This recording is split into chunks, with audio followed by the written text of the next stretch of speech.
Sasudena, apa kabar semua? Semoga keadaan kalian tetap baik-baik saja ya.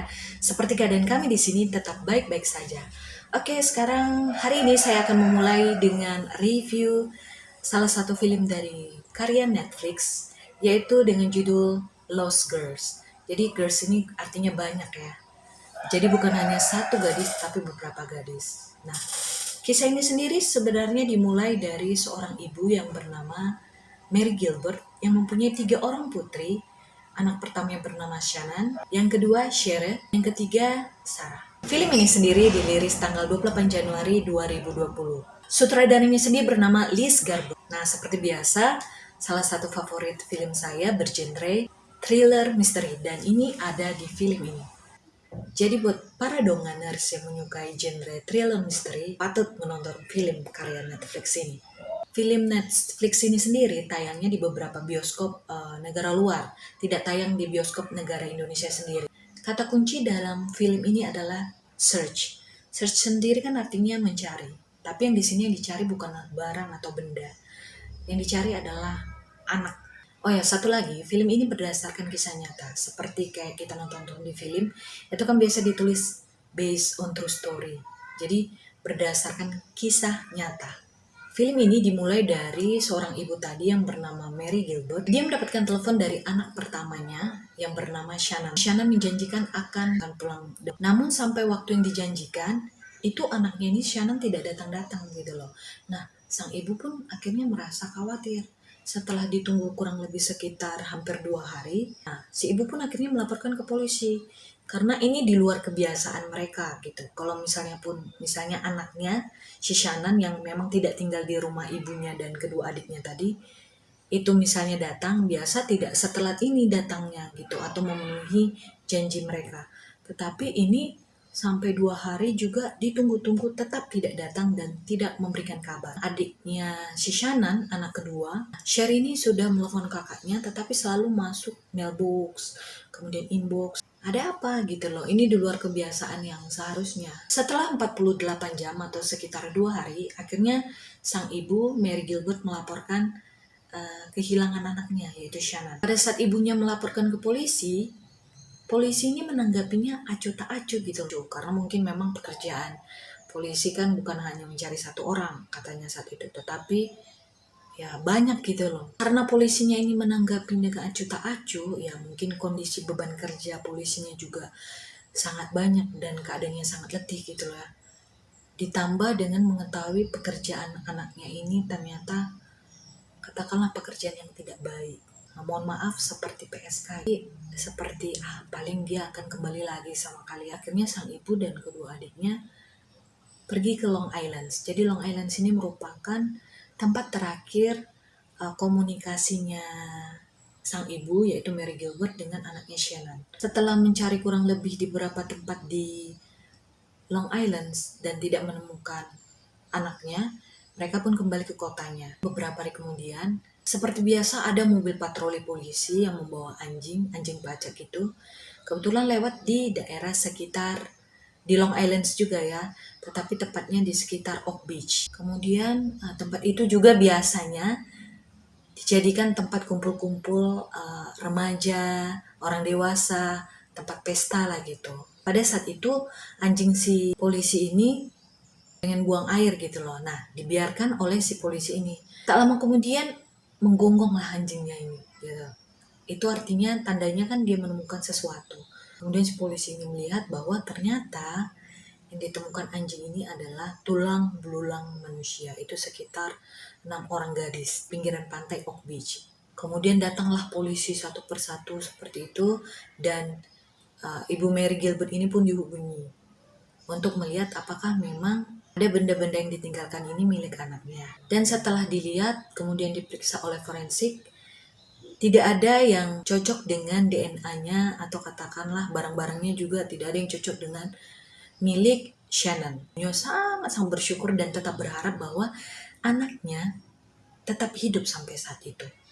Dan berdoa supaya jangan sampai menjadi korban seperti tulang belulang yang ditemukan di tepi pantai tersebut. Nah, setelah penemuan tulang belulang tersebut, tidak ada petunjuk sama sekali untuk melihat bahwa Mana kasus Shannon ini akan berlangsung gitu loh.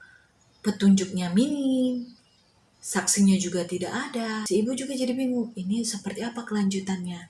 Kemudian di suatu saat mereka berkumpul lah. Akhirnya salah satu dari keluarga korban yang tulang belulangnya ditemukan di pinggiran pantai tersebut mengusulkan untuk dibuat adanya suatu misa.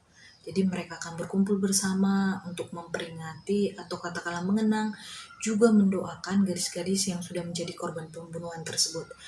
Nah, singkat cerita mereka akhirnya berkumpul, menceritakan satu persatu seperti apa gadis itu di mata keluarganya. Korban ini pekerjaannya seperti Shannon gitu loh. Dari situ ibunya juga semakin merasa bersalah. Ternyata pekerjaan anaknya ini yang selama dia tahu merupakan pekerjaan yang baik-baik gitu. Ternyata pekerjaan anaknya seorang PSK gitu loh. Dari situ ibunya, hanya dia tidak mengetahui apapun tentang anaknya, baik itu pacarnya, teman-temannya, pekerjaan anaknya gitu. Karena dari rasa bersalahnya itu, dari situ dicarilah info kembali. Akhirnya mereka mengetahui bahwa Shannon ini punya pacar. Kemudian dicarilah informasinya ke pacarnya, seperti apa Shannon. Kemudian pacarnya ini mengatakan bahwa Shannon saat itu bekerja menjalankan tugasnya sebagai seorang PSK tadi gitu loh. Pada saat tengah malam, dia mempunyai seorang supir. Bertanyalah pada supir anakmu gitu loh. Dia yang membawakan anakmu untuk menjajakan dirinya dari satu pria ke pria lain. Dengan berat hati dan seperti percaya tidak percaya, ibunya pun menemui supir upahan lah ya. Setelah dari situ dikabarkanlah oleh supirnya ini bahwa anaknya ini Shannon memang menjalankan suatu pekerjaan yang tidak halal tadi ya. Terakhir sekali saat dia mengejar si Shannon, ternyata dia ketahui bahwa Shannon ini menderita penyakit kejiwaan. Penyakit kejiwaan di sini yaitu penyakit panik. Tapi bagi Shannon saat itu, kalau dia merasa suatu hal tidak nyaman, dia akan diserang oleh rasa panik yang berlebihan dan akhirnya berlari menjauhi tempat itu, panik berkata-kata seperti ya itu tadi, seperti orang yang tidak waras gitu loh. Informasi ini dibagikan oleh ibunya yaitu Mary Gilbert kepada polisi. Polisi tersebut pun akhirnya memanggil saksi yang diberikan oleh ibunya Shannon yaitu Mary Gilbert. Dua orang tadi yaitu pacarnya Shannon dan juga supirnya Shannon. Dari keterangan mereka juga diperoleh bahwa terakhir kali supirnya ini mengantarkan Shannon ke salah seorang pria hidung belang. Pria ini memesan Shannon. Mungkin perlakuan Shannon saat itu tidak baik, jadi Shannon merasa panik gitu loh dan meninggalkan tempat itu sambil berlari. Supirnya mengejar Shannon saat itu, tetapi Shannon akhirnya lari ke rawa-rawa. Dia tidak mendengar kabar Shannon setelah itu. Kemudian polisi pun memeriksa latar belakang keluarga Ibu Mary Gilbert ini. Dia heran kenapa Shannon tidak tinggal bersama mereka. Setelah dipelajari, ternyata Shannon ini menderita salah satu penyakit kejiwaan, sama seperti penyakit kejiwaan yang diderita oleh adiknya yang ketiga, yaitu Sarah. Kalau Sarah sendiri menderita skizofrenia ya. Bedanya kalau Sarah tetap dirawat oleh ibunya, sedangkan kakak sulungnya tersebut dilepaskan ibunya ke panti asuhan. Karena saat itu ibunya dengan status sebagai orang tua tunggal dan anaknya Shannon yang menderita katakanlah sakit jiwa gitu kan. Dia tidak mampu merawatnya sekaligus karena sebagai seorang ibu tunggal bekerja sendiri dengan dua pekerjaan dalam satu hari yang dilakukannya, dia tidak mampu menangani apa yang dilakukan oleh Shannon. Jadi dia melepaskannya ke panti asuhan. Nah, setelah menonton film ini saya juga melihat bahwa ibunya sendiri, yaitu Mary Gilbert, itu memiliki komunikasi yang buruk dengan anak-anaknya. Kenapa? Karena memang dia tidak menceritakan apa yang sebenarnya terjadi pada kakaknya atau mengapa kakaknya ini terpisah dari keluarga mereka. Seharusnya hal tersebut dikomunikasikan dengan baik sehingga adik-adiknya tidak mempunyai kesalahpahaman. Mereka berpikir selama ini bahwa sang ibu itu tidak mencintai Shannon. Sang ibu hanya ingin mengambil uang dari Shannon gitu loh. Karena memang Shannon ini sebenarnya meskipun pekerjaannya kurang baik, tapi dia sudah terkenal sebagai anak yang sangat pintar. Memang dari sejak dia kecil dia selalu jadi juara di kelasnya. Belum lagi dengan bakatnya menyanyi, olahraga, dan sebagainya. Rata-rata bakatnya unggul di skala beda. Karena melihat polisi yang sudah menyerah untuk kedua kalinya menangani kasus anaknya karena tidak menemukan mayat Shannon, polisi juga akhirnya menyerah gitu loh, dan mengatakan kepada Ibu Mary ini untuk ya sudahlah, menyerahlah gitu loh. Pencarian yang dilakukan ibunya ini kurang lebih hampir setahun. Bayangkan dari awal ditemukan Shannon hilang dan tidak ada kabar, sampai setahun kemudian dia tetap terus mencari anaknya, sampai akhirnya usaha pencariannya ini tidak sia-sia. Kalau dalam film ini, Shannon ini kan tadi dipesan oleh salah seorang pria hidung belang, itu berada di kawasan Oak Beach juga, tapi merupakan kawasan pribadi. Artinya, kalau mau masuk ke situ, itu tidak sembarang orang yang bisa masuk ke situ ya, seperti kayak perumahan-perumahan elit zaman sekarang lah. Artinya ada security-nya, kita tidak bisa sembarang masuk ke situ, harus meninggalkan identitas, terus mau ke rumah mana, seperti itulah gitu. Ibunya ini tadi pergi ke tempat pria hidung belang yang memesan itu, tetapi pria tersebut sudah tidak ada di rumahnya. Jadi setelah berbicara dengan pria tersebut, pria ini tidak mengakui bahwa Shannon berkunjung ke situ. Dan ketika Ibu Shannon melihat adanya CCTV yang dipasang di tiang di depan rumahnya Bapak ini tidak mau memberikannya, apalagi ketika polisi pun memintanya. Berdasarkan keterangan saksi tetangga tersebut, mungkin dia sudah menjadi mayat. Cobalah cari di halaman belakang tetua tersebut yang merupakan tanah rawa-rawa. Saya yakin Shannon pasti dikubur di situ gitu loh. Nah, berdasarkan keterangan itu, akhirnya Ibu Mary Gilbert juga menghubungi polisi untuk membantu melakukan pencarian untuk terakhir kalinya mayat anaknya. Singkat cerita, polisi pun melakukan pencarian di belakang rumah tetua tersebut. Dan ternyata hasilnya memang ada. Tulang belulang Shannon ditambah dengan bajunya, kemudian tasnya, sepatunya, di situ ditemukan gitu loh. Karena memang sepatu, tas, dan pakaian itu kan belum terlalu rusak kali ya. Yang paling parah memang tulang belulangnya gitu loh, seperti ada bekas pukulan dan semacamnya. Ibunya shock dong, apalagi pada saat datang ke sana melihat langsung barang-barang anaknya, tasnya, pakaiannya yang walaupun sudah usang gitu loh, dia kenal ini punya anaknya gitu loh, sepatu anaknya gitu loh, terus dia sentuh lagi tulang belulang anaknya, aduh rasanya gimana coba. Tetapi di film ini tetua tersebut itu tidak ditangkap polisi, karena seperti biasa lah, polisi kan melakukan penangkapan itu kan harus disertai dengan bukti-bukti, tidak bisa disertai dengan hanya prasangka. Jadi Ibu Mary Gilbert pun akhirnya merelakan apa yang terjadi kepada anaknya.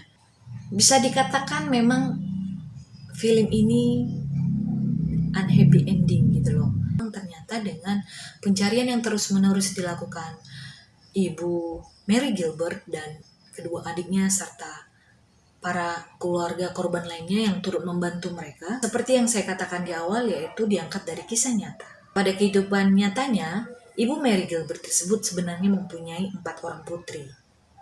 Sementara kalau di film ini kan dikatakan dia mempunyai 3 orang putri. Sejak kehilangan Shannon, rasa bersalah dari Ibu Mary Gilbert ini semakin besar. Karena sejak Shannon berusia 12 tahun, dia harus berpisah dari ibu dan kedua adiknya. Tragisnya, pada tahun 2016, Ibu Mary Gilbert ini sendiri dibunuh oleh anaknya yang ketiga, yaitu Sarah, yang juga menderita penyakit kejiwaan seperti kakaknya Shannon. Akibat perbuatannya, Sarah sendiri harus mendekam di penjara kurang lebih 25 tahun. Makanya dalam kisah nyatanya sendiri, sampai sekarang pembunuhnya belum ditemukan. Sebenarnya film ini berkisah tragis ya, karena memang memiliki kisah yang tidak bahagia pada akhirnya. Tetapi ini bisa dijadikan pelajaran hidup bagi setiap keluarga, bahwa apapun masalah di dalam keluarga itu, layaknya lah kita harus bekerja sama, tidak boleh sampai menyerah apapun kasusnya, karena keluarga adalah perlindungan terakhir bagi kita pada saat kita mengalami masalah ataupun pada saat kita bahagia. Jadi keluarga itu merupakan tempat perlindungan kita yang terakhir kalinya. Kalau keluarga sendiri tidak mau lagi membantu kita atau acuh tak acuh pada kondisi kita, maka siapa lagi yang membantu kita? Oke deh dong Ganeris, bagaimana kisahnya? Luar biasa kan? Memang film ini sih luar biasa menarik karena memang selain petunjuknya minim, tapi usaha dari Ibu Mary Gilbert ini yang terus-menerus mencari anaknya, yang akhirnya membuahkan hasil, patut diacungi jempol. Oke Didonganers, kalau kalian suka video ini, jangan lupa subscribe, like, share videonya ya. Follow juga akun media sosial saya yang lainnya, Instagram dan Facebook, Dumaria Evi Huta Barat. Sampai jumpa di video berikutnya. Hola, horas!